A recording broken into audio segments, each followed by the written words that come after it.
y'all, welcome back to my channel. My name is Kelsey, but all my friends call me Kels Girl. If you're new here and you do not know, I have twin girls and one of them has the clubfoot deformity. It's really a birth defect that happens in 1 in 1,000 babies. It's very common. They normally catch it at the 20-week ultrasound. However, since I had twins, they did not catch it until birth and beyond. So this is what this whole video is about. If you see the title, we are going to our 1 year essentially update. Kamryn is 1 years old now, so we are just going to see how we are doing with our boots and bars and things like that. Just realized I didn't even explain what clubfoot is itself, but essentially you can have clubfoot in 1 foot or in both feet.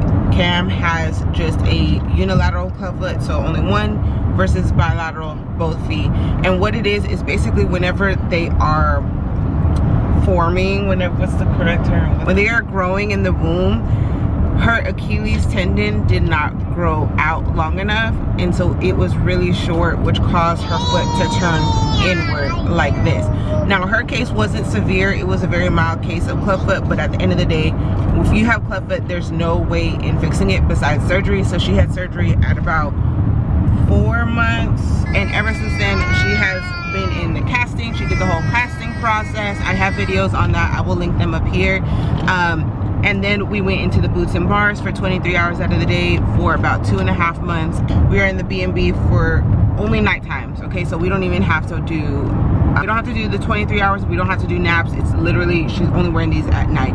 So these are what they look like. The shoes pop off, they slide out of the bar just like this. We tighten these things. I will show y'all later tonight, I guess, whenever we put them on her.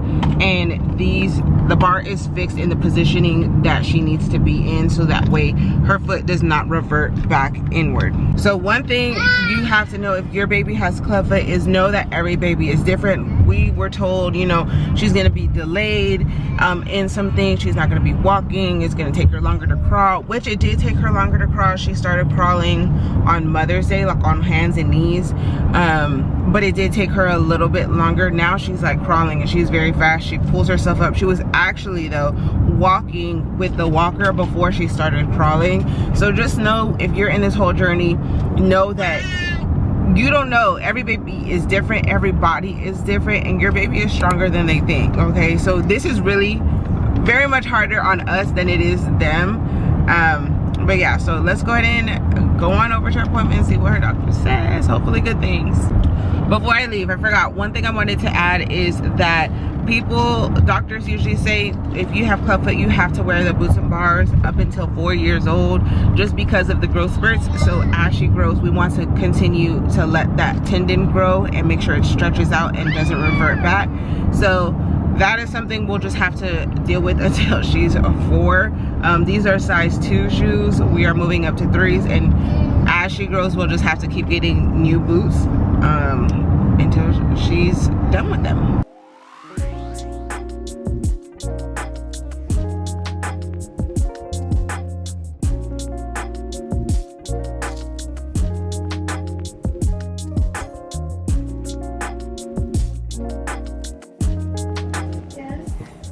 Hair's the same. Yes. Over here in a little bit. Okay. Really? We're gonna have to quit having visits. You know, there's just no, there's really no difference. Yeah. And that's almost never true, is that the clubfoot size is generally smaller, generally a little bit wider. But she looks really good, full normal range of motion. How old is she now? 1. So, you know, we're gonna spread her visits out from what we usually have to do. Okay. Because she's perfect. You're just perfect. Yes, you are. All right, y'all. So these are the socks that we use for her at nighttime. They have like little compressions here. Honestly, we were sent these socks by someone in the Clubfoot Facebook group. It's called Clubfoot Exchange or whatever.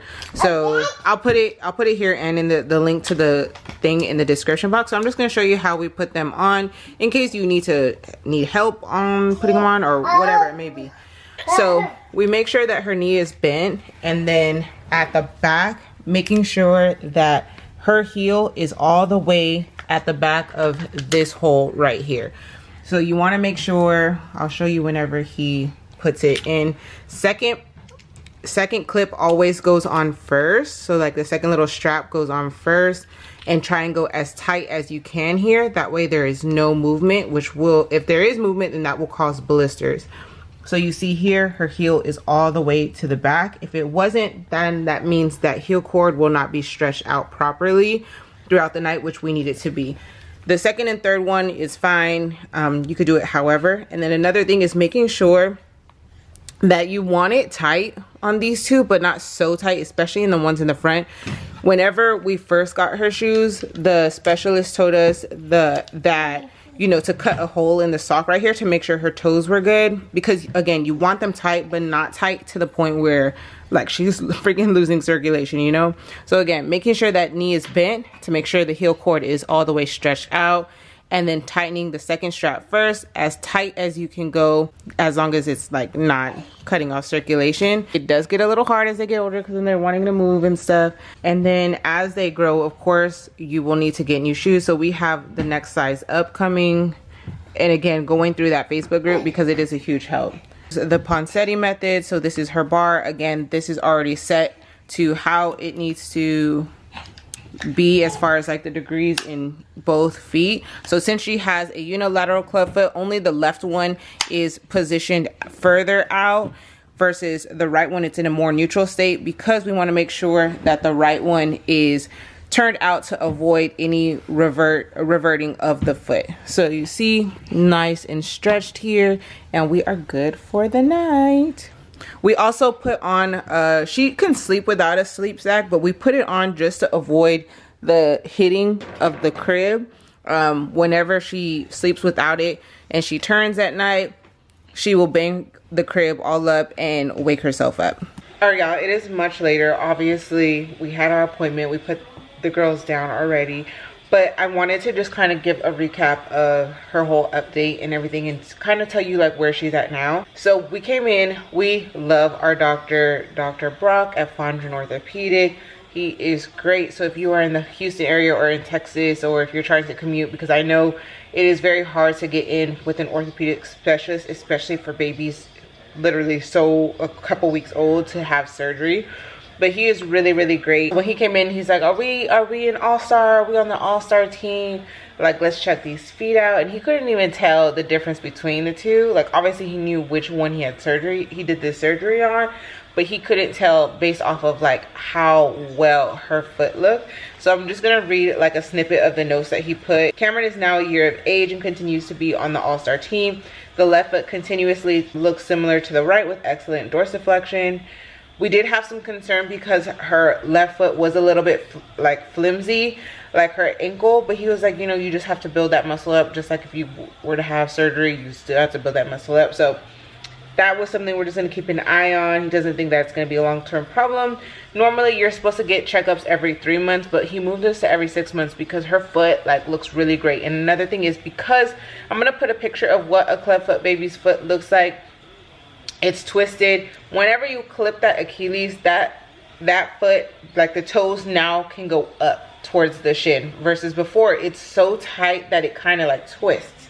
So her dorsiflexion is really, really good. We're now going on to 6 months checkups, and yeah, like that's it. He was like, we're doing 6 months. He was like, honestly, even if we miss like a day or two, not like intentionally, but of the boots and bars, like nothing is gonna go wrong with her. Like, again, I said from the very beginning, her case was very mild to begin with, but yeah, it makes me feel good. Even if your baby has a more severe case, know that, like I said earlier, your baby is stronger than you know, and you were made to be this baby's parent for a reason, okay? So you are stronger than you know as well, because I know when we first got the diagnosis, it was like, oh my god, like basically like your world flipped upside down. But know that the casting process is hard, but you get through it, okay? And then you're like, dang, we're in the boots and bars for 23 hours, and it's like, dang, this is hard. But then you get through it. And then you're like, man, I have to put these on every night. But then you just do it, you know? So even though each step feels like a challenge, know that you will get better at it. You'll find your groove. You'll find what works best for you and your family.